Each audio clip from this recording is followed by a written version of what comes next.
Simplified Chaos, Episode 3.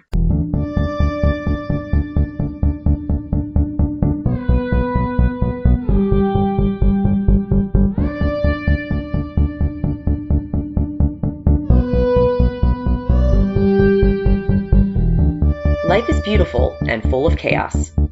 And it can get slightly out of hand if that shit's not tamed. We're here to share how to simplify the little things to start leading a more purposeful life. This is Simplified Chaos.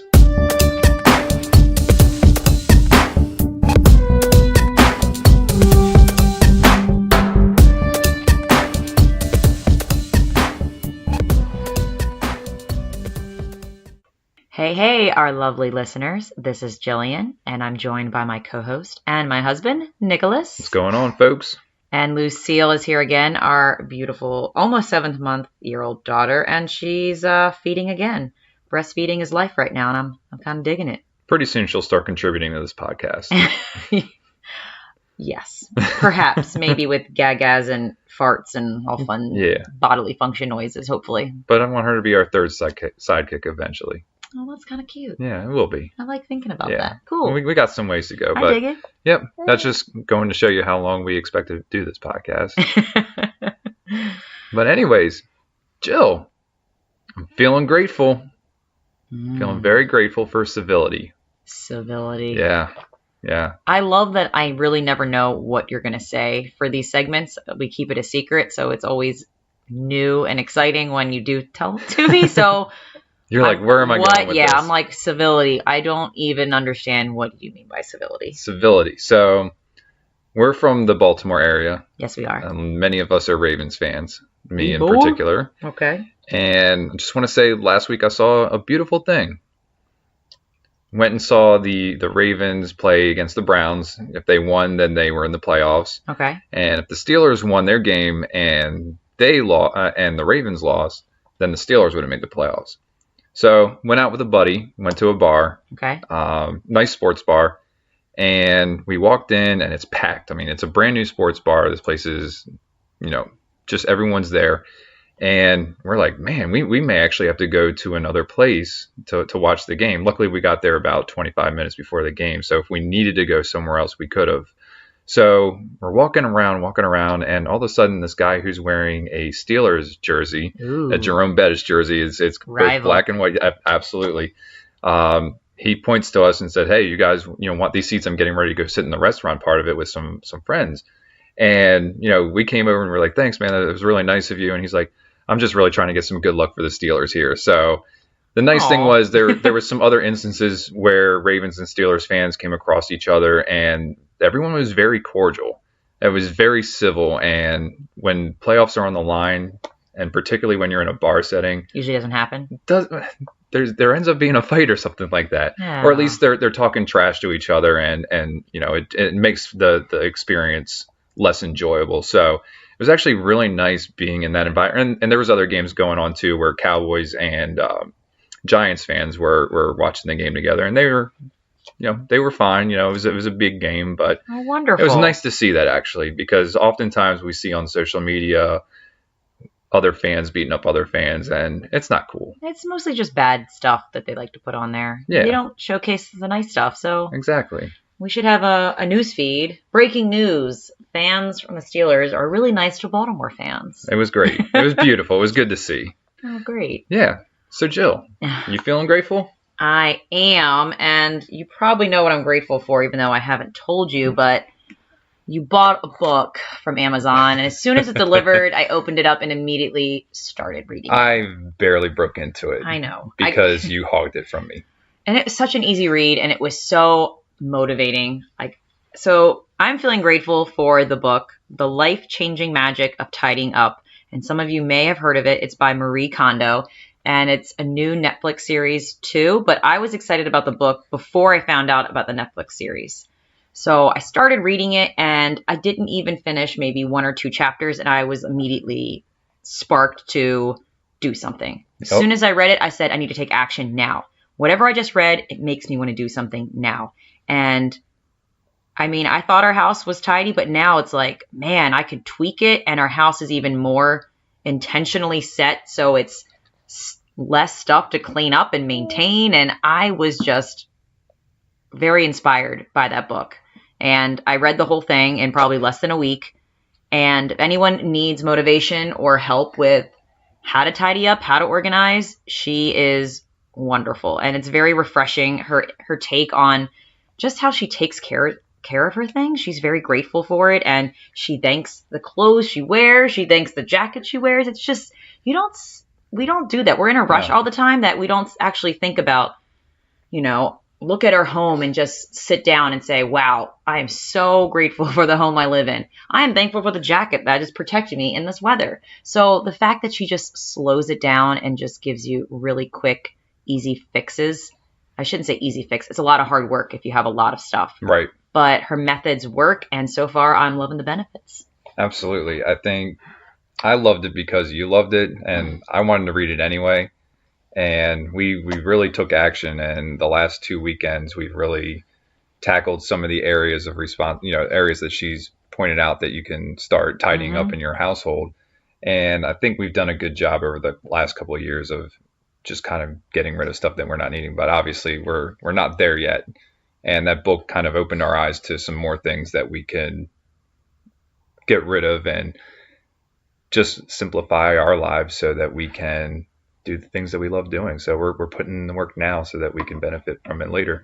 And there's nothing like a book that actually makes you want to take action right away. And I feel like if you don't take action right after you read something, usually you let it go. You'll say, oh, I'm going to do this. I'll plan to do this. And then you'll forget about it. So the fact that whatever I read made me instantly want to change things, and I got on my feet and started doing it, I'm grateful that, her methods worked. And go Marie Kondo. Thank you. And it's not only inspired us, but it's inspired your sister, my sister-in-law. And holy cow, she is definitely doing it. And it's a journey for her, and it's a lot different than our journey because she loves clothes a lot more than we did. But yeah, so definitely if you are looking for a book, guys, to motivate you to tidy up and just have a system that works, that's definitely a good read. The Life-Changing Magic of Tidying Up by Marie Kondo. Check it out. Absolutely. So what are we talking about today, Jill? Today's topic is expectations. I like it. So yeah, I think this is a great topic, particularly since we just celebrated the new year. Many of us are reflecting on last year and setting goals for 2019. We want to lose weight, so we go to the gym. Oh, those wonderful resolutions that we always want to make. We want to pay off our debt, so we set a budget. We want to cut back on going out for lunch, so we start meal prepping and start taking our lunch to work. And then February rolls around. We fall right back into our old habits. It does happen. Does that sound familiar? Yes, it does. I mean, I had an experience. It wasn't necessarily a New Year's resolution, but I decided to do. It was very heavy loaded, like a New Year's resolution. It was very large goal, and for me, it was the Whole30. Oh, yeah. I set this very large goal of doing a Whole30, and I got to the weekend and said, I can't do this. I'm sucking the joy out of my weekend. We got to day 6, I believe it was. I wanted a cocktail so bad, and I don't drink during the week, and I really look forward to date nights. And there's something about date nights and not getting at least one cocktail. I don't like to get trashed. I just like to feel a little buzz. Yeah. And I really enjoy that with you. I feel like it helps my conversation go really deep, and it flows a little bit more honestly. Not that I'm not honest with you, but you know how alcohol just brings a little bit more. It makes it a little easier. Exactly. So the fact, just like the pre-cocktail we had before this podcast. That's true. Yeah. They don't need to know that. Oh, now they know. But yeah, that was really heavy loaded. I mean, all of those restrictions when you're doing Whole30, it's a lot to ask if you're not used to doing a lot of that. And I eat pretty healthy. I think I just wanted to do it just to see what all the hype was about. Right. And I know it can be a great tool for a lot of people, but for me, it just made me sad. I remember that night we were contemplating breaking Whole30, and we were just laying in bed and just talking about it. And you're like, I really, really love our date nights. Yeah. And I don't think that this is worth us sacrificing our date nights because eating out is harder on Whole30 too. I forgot about that. It's very hard. We were looking at restaurant menus and we're like, all right, this one we can't do, this one we can't do, this one. So yeah, we made a decision. It was we set our expectations very, very high on that one, and I guess that's one of those ones that we didn't meet our expectations. No. And I guess that's why I'm not a fan of New Year's resolutions, because usually it's just a really large expectation. And most of the time I fail. Yeah, because I think we set an enormous goal for ourselves, and oftentimes they don't have any metrics you can go off. They're not simple. It's really hard to keep track if you're making any progress because it's a very general goal True. that's not broken down into steps. Hmm. So, our podcast is all about simplifying chaos. And really, when it comes to simplifying, your life, Jill, how do you go about setting expectations? So definitely the opposite of resolutions. At least for me, I think they need to be as simple as possible. So starting small, the whole quote, less is more, is so true, because I think if you set smaller goals and then you meet it, it gives you momentum to keep going because you're making progress. And that way, eventually all these small little goals leads up to the big goal of Right. really, having a great, happy, healthy life. And so for me, I think that the expectations for us for living simple can be divided into categories. Hmm. So if I were to kind of prioritize my expectations for living simple, it would be mindset, health, money, home, and family and friends, because all of those categories are very important to me. They're my values. Now that may look different for somebody else. Right. But as far as mindset, my resolution, and I feel like I really don't have a resolution. It's more like my small habit that I tried to change was just to have more gratitude, just to look more around me and just to be appreciative of what I have instead of always wanting more. Right. Because I used to be at Target all the time and I would say, oh, I don't buy anything. I just get something from Starbucks and I walk around. But 80% of the time, I'd probably pick up one thing, even if it was small. I'd have some kind of justification for it, but really I didn't need it.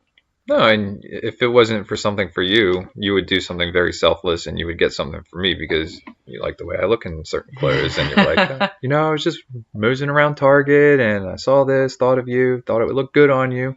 And so, yeah, I mean, even if it wasn't looking for something for yourself, you would do something selfless. But at the same time, I'm not a clothes buyer. I know. But it was at the same time, I was very grateful that, you're thinking of me and that, you want me to look good. I do. So for mindset, it was definitely just to have more gratitude. And I think it takes a lot of practice to do that every day, because you stop and look around and you just have to, I don't know, just really, almost say it out loud. To me, it sounds cheesy, but if you say it out loud, it just makes you do it. I don't know how to explain it. Well, and when it comes to simplify living, simple living, simplifying your chaos in your life, I think it has to start with mindset. And I think that's why it's number one, because if you're not in that mindset, if you're not all in on it, then you're not going to succeed at it. So you're going to have these expectations and you're not going to be able to meet those expectations. You may look it back and say, this is something I failed on. Although failure is a great tool for us because that's the only way we learn. And not everybody feels that way, but No. But you're right. Mindset should be first, because you have to be very open-minded and you have to understand that failures are a way of growing. Absolutely. And if you don't see failure that way, then you're just going to be stagnant and there's not going to be any room for growth, or you're not going to be open to growth. And I feel like going through this journey, yes, she's definitely open for growth. Oh yeah, she's growing right now. So yeah, just having gratitude and just being open-minded for whatever may come our way, whether it's negative, positive, just seeing how I can learn from the experience. So just setting those little steps or those little goals or expectations, I think have been truly powerful for simplifying our life. Absolutely. And I think kind of going back and setting small goals and trying to find a goal that you can say, well, how can I do this better tomorrow? And then the next day you're always trying to be a little bit better than you were yesterday. And it's something that you can change. And all of a sudden, if you take that small goal, you keep thinking about how can I do it better tomorrow, and then doing it better than you did the day before, it becomes habit, and then you can start on something else, something maybe a little bit bigger, and really start changing your life for the better. So since we covered mindset, I think pretty well, just talking about gratitude and being open-minded, I think we can kind of move to the health category. Sure. As far as health, I know setting small goals to simplify your life. Like for me, with eating healthy, it's not like I started changing my whole entire diet. I may have just started small with, hey, I'm just going to start cooking my lunches and taking my lunches. So that way I'm not going out to eat. Not that I have any time to go out to eat because I'm a teacher. But I know for you, if you don't have a packed lunch, that option to go out is like, hey. It's very tempting. Yeah, no, I mean, it's one of those things where I was spending a lot of money on lunch. And you go out and you spend at least $10 a day on lunch. If not 15, 20, it just depends on how long you have for lunch. You know, I've worked in places where I've had an hour for lunch. You can do some damage in an hour. If you have time to sit down at a restaurant. I don't know what that's like. Yeah, no, you've had the, 25, 30 minutes, if that. Yeah, pretty much. I breathe, and then I go back to pick up the kids from lunch at school. So obviously, when I was going out to eat at lunch, I obviously wasn't eating healthy. You know, sometimes it was fast food, sometimes it was other things, but for the most part, I wasn't choosing healthy options. And I feel like you're able to control that a little bit more when you take your lunch. Absolutely. And I know that, meal prepping and eating healthy, it sounds like a lot of work, but I realized that once I made my kitchen a happier place to work in and I simplified the stuff in my kitchen, it made it so much easier to prep and to cook because I knew where everything was. I didn't have to dig to find something. Everything was organized. So even it's weird how decluttering my kitchen made eating healthy that much more enjoyable for me. Absolutely. Absolutely. And just setting aside, scheduling, setting some time aside on a Sunday or a Saturday to say, I'm going to do an hour meal prep. We have most everything, together. Obviously there's still some things that we need to put in our lunches. I cut up carrots and I have some other small things, but for most part, that main meal is already done. And usually it lasts through we only have to do it about 3 days a week because then we cook dinner and we have leftovers for dinner, which covers our Thursdays and Fridays of the week. So you don't have to necessarily meal prep for an entire week. You just need to cover those first 3 days of the week. But yeah, I feel like with, just the topic on eating healthy, you don't have to say, oh, I'm going to eat a healthy breakfast, lunch. I'm going to cook this. I'm going to cook that. It's just start small and just say, hey, I'm just going to start packing my lunches. And that's it. Definitely. And then as soon as you get that down, it's like, hey, I'm going to start making sure I have a really healthy breakfast. And then just start that. And then, hey, I got that down. Why don't I start cooking more at home? Okay, I'll pick simple meals. And I feel like it's this slow progression to get there. But if we make this big expectation, like I want to lose weight, I want to eat healthy, I want to do this, I want to do that, and we try to do it all at once, it becomes extremely overwhelming. And it just makes you unhappy because it's just so many new things in your life and you're not used to that. We're very habitual and we have a routine. And if we tweak it too much, it's like, I don't know what to do. And it's chaotic. And so I think the less you can introduce in your life at a time is so much better in the long run. I couldn't agree more. But yeah, so I guess as far as health, I know obviously moving is important. And for me, I would used to set these unrealistic goals. Like when I used to go to the gym, I'm going to go to the gym 4 days a week for an hour. I remember doing that. Buh. It really, it never lasted long. Yeah. And I've tried to become more conscious about getting up and moving during the day. Oftentimes, if I'm involved in projects, I get entrenched in them and I forget to get up and move. But luckily, one of the nice things over the last month is our bathroom has been out of order on our floor for renovation. So I either have to go up to the 8th floor or down to the 2nd floor to use the restroom. And instead of taking the elevator, I've been taking the stairs. So at the end of the day, when I get back, home, I've been doing 8, 10, 12 floors, maybe even a little bit more, just depending on how many times I have to go to the bathroom. But it's been really nice. And our bathroom is open again this week, but I find myself still going to those other floors just so that I'm getting those steps in. And because it kind of became a habit for you. So it's kind of like already entwined in your day. I was forced into it, but now I'm entrenched in it. And I like it. I like doing the stairs. I feel good afterwards. I'm not out of breath anymore. And I think that's a good way to start small, especially if you're not used to like a regimented workout routine. Just say, hey, I'm going to start taking the steps if you have steps in your building, and that's it. Yeah. And the more the better. I mean, if you do 3 steps, 3 flights of stairs one day, and you're like, that's all I can do, then I feel like something is better than nothing. That's what I like. It's just, if you do even something small, it's better than doing nothing at all. Exactly. But yeah, as far as me with moving, I had this very regimented routine.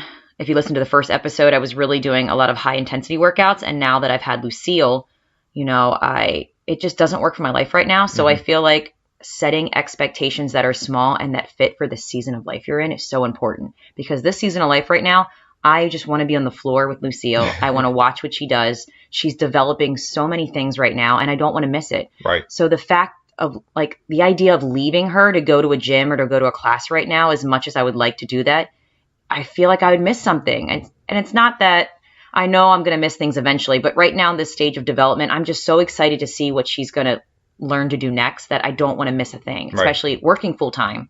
I'm already missing most of the day. So coming home right now, I kind of set this small expectation that, if I can do 2 random YouTube workout videos in the living room, that's enough for me. And I just set it small, just 2, and I'll literally type in something silly like dance workout or Tabata workout, and it'll be silly or it'll be funny, and I'm just moving my body, and I could be doing it wrong, but I'm having fun, I'm moving my body, and Lucille's right there with me, and I'm not missing her. So I feel like it's important to know the season of life you're in, because it's not going to be the same every season. And that'll help you adjust your expectations. Exactly. Planks and push-ups for me if she's on the floor. Exactly. So if I didn't move my body, if I can do 5 push-ups before I go to bed, I say, hey, at least I did something. Yeah, absolutely. Like, again, something's better than nothing. That's perfect. So now we wanted to move on to money, because I know that's another thing that at the beginning of the year, everyone's like, I'm getting out of debt this year. And people fight about money. Yeah. I feel like a lot of people could get divorced because of money. It happens. That's usually one of the top things. That and clutter, evidently, from what I've heard. No, but I mean, it's one of those things where, and in our situation in particular, we had 3 payments that we ended up basically taking on at the same time. What 3 payments were that? That was the new car for you, a new car for me, and the HVAC. It was Now, we bought used cars. Air quotes, new car, but it was used. It was both of you and I didn't have a car payment at the time. And all of a sudden, we went from having a lot of extra money, but then we were shelling out probably $700 a month between the 2 of us, and that's with the HVAC and the 2 cars we had to buy. We were at the end of life on our cars. We both had about 190 some thousand miles on our cars, so it just so happened that it all hit at once. And man, I don't feel like I showed enough appreciation and gratitude for the car I had with no car payment. But now I'm like, I can't wait till I pay off this car. It'll be so exciting. Yeah. So, we've been doing the car payments over the last couple of years. Obviously, the HVAC payment as well. And I think about September, I think you and I were just like, we're kind of tired of it. You were still out of work. You were missing the first 2 months of work because you were on FMLA. Yeah. So it was just really one paycheck coming in, but you obviously saved enough money, during that time. But I think at that time, it really made us realize that, we are shelling out a lot of money per month, and there's got to be a way we can put a plan together to chip away at this and set a goal, a realistic goal, a goal that is achievable for us to pay off our debt. And, since then, can I just mention that you had a really good idea that I feel like it's so simple, but I didn't think about doing it. You just said, let's look at our spending for the past month. And all we did was we went on home banking, the little app we have, and we looked at all of our payments or all of our spending, and we categorized it, whether it was dining out, gas. Obviously, we can't control gas because our commutes are both pretty long. Right. But we looked at the spending we were doing that we could control. And that's when I had the wake-up call that, holy cow, I'm spending a lot of money when we go out to dinner. And we were going out to dinner a lot. Once a week. And I love our date nights, but I think now that once we saw how much money we were spending, and I think it was well spent money, but we could obviously tweak it so that we could save more for paying off our debt. Right. And we've kind of tweaked it where, we don't go on date nights every week out. Now we just maybe go once or twice out, and we have date nights at home. Right. But I don't think I would have ever had that wake-up call if I didn't intentionally stop and look at what we were spending. Right. I mean, you have this idea like, oh, I'm not spending that much. But when you look at a whole month and see all of the stuff that you have bought going out, and it adds up, and I was just blown away. So Thank you for making us sit down and actually just look at our spending. And I think it was so beneficial just for me to realize like, hey, you need to get control of what we're doing. Right. And that money that we're saving now is going towards paying off our debts. And, recently I was able to pay off my car. We're paying off the HVAC this month. And really we're adulting hard. HVAC, car payments. With the money that we're saving on both of those, we're going to finish paying off the bathroom, which your mom helped us out with, which was our bathroom amazing. model, which really needed it. And, then we're going to tackle your car. And once that's done, it's just the mortgage. And I think it's worth noting that we kind of discovered Dave Ramsey's baby steps. Yes.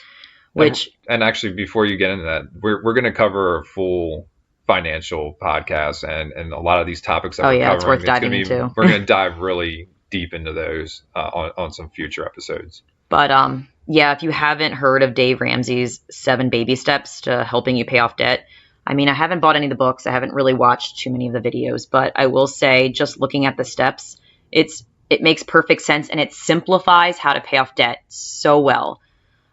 It's in 7 steps, and I'm not going to get into too detail, but the first step is pretty much just save $1,000, and the second step is pay off debt. And then it gives you some other steps for eventually paying off your house and then investing, but it's so simple the way he breaks it down, and we're using it as a guide, and so far it is working. Yes. And I'm loving the results so far because I'm very close to paying off my car. Hip hip hooray. And I think part of this is we've set realistic expectations and a timeline for us to get this done. We're not depriving ourselves of date nights. No, it's not like we're saying, we're just going to stop date nights. I mean, that would make me really depressed and a recluse, and I would never want to leave the house. But the fact that we are tweaking it and just saying we're just going to take a couple away, but we're still going to have that enjoyment time together, I think that's the smart way to do it. Just tweak it a little bit. That way you're not depriving yourself. We're not about deprivation. We want you to be happy when you're trying to simplify your life and trying to pay off debt or whatever your goal is. But we expect to be much happier after our debt's paid off. Absolutely. So we may be depriving ourselves now, but eventually we're going to have that extra money and more flexibility to do what we want. We just have to deprive ourselves a teeny bit for a couple years or so, however long it takes. And I think one of the things we want to do is definitely travel more, have some more experiences with Lucille, and this is going to really free us up for that. I can't wait. So that's been one of our main motivating factors for us to pay this off. Mm-hmm. So I think that transitions into home and setting expectations for your home. Yes. And I think we alluded to a lot of the changes that we've had here in our home over the last year. But what would you recommend for somebody who's looking to simplify their home, how to set some expectations with that? So obviously starting small. So I will say the book that I recommended or I was grateful for in the beginning, she talks about instead of looking at your house and decluttering room by room, she talks about decluttering in categories, which I thought was interesting. So instead of starting in your bedroom, just start with your clothes. Get all your clothes out and just look at your clothes and see what do you really love or what sparks joy and what doesn't. Mm-hmm. So obviously decluttering, and just really looking around to see what you have as a total. And then just really choosing intentionally what you're using and what you're not, and kindly let it go. Absolutely. Because I'm learning that if there's outer chaos in where we live, there's inner chaos inside of ourselves. Yeah. But I'm a lot calmer when our environment's calmer and there's not a lot of clutter. I feel so much better inside. Absolutely. And I feel like I'm a kinder, more patient person with you, with my sister, with my mother. And I think they see that too, and that's why they're so supportive of us, and they're listening to us, and they're trying their best to support this lifestyle, and be intentional with what they do gift us if they Right. give us anything. Right. And they're starting to do the same with their lives, which is kind of really cool to see love my it. sister decluttering and going through things and letting go things that she never would have done in the past. Just kind of speaks really loudly to me. Yeah. Yeah.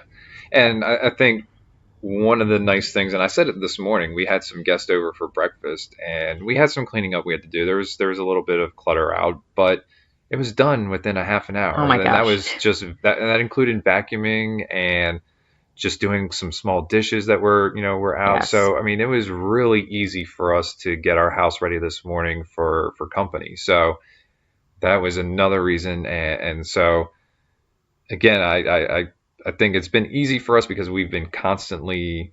It's been a process. It's We've been been a doing process. We've done a small, lot, and yes. we haven't let it go.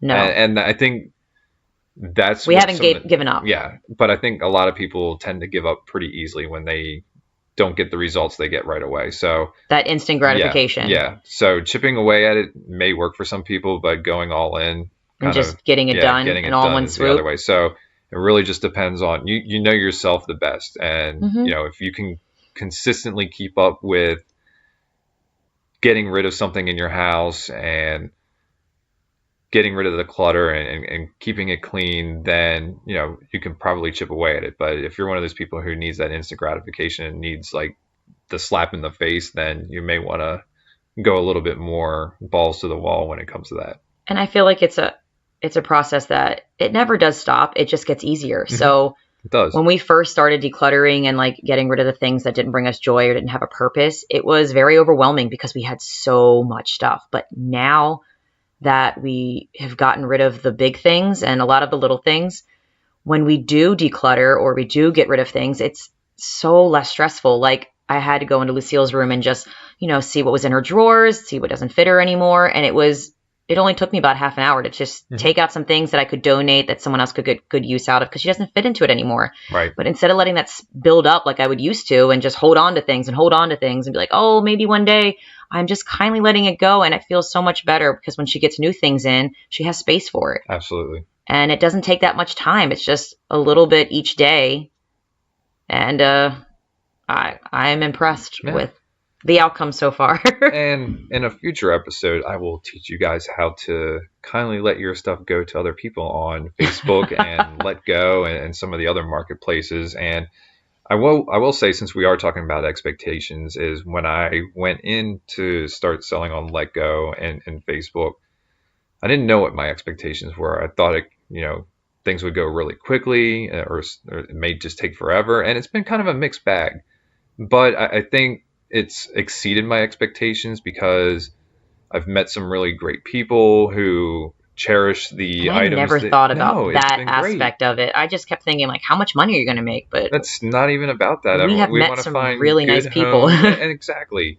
But we'll get into that in more in depth on some tips for doing that and how to price and all that good stuff. But that's for a future episode there. But yeah, there's a lot of ways you can get rid of your stuff in your home, And I think use it to help you out. one more thing about the home is that just make sure that you're making your home purposeful for the season of life you're in, and you're always open to change because we've changed a lot since Lucille's been born. We knew a lot of new things were going to come in the house, cribs, big toys, big carriers, bassinets, and those things take up space. So I think we had to rearrange the stuff in our home or let go of some things because we knew new things for Lucille were becoming in. So I feel like just constantly adjusting to whatever's happening in your life is really important, just Absolutely. to be open about, I may not have this table for a while, but it's serving a good purpose now. And just being open to say, hey, it's not serving a purpose now. I'm going to let it go because we have new things coming in. So I think that's kind of important to just be aware of that. Absolutely. So let's close out by talking about expectations for family and friends.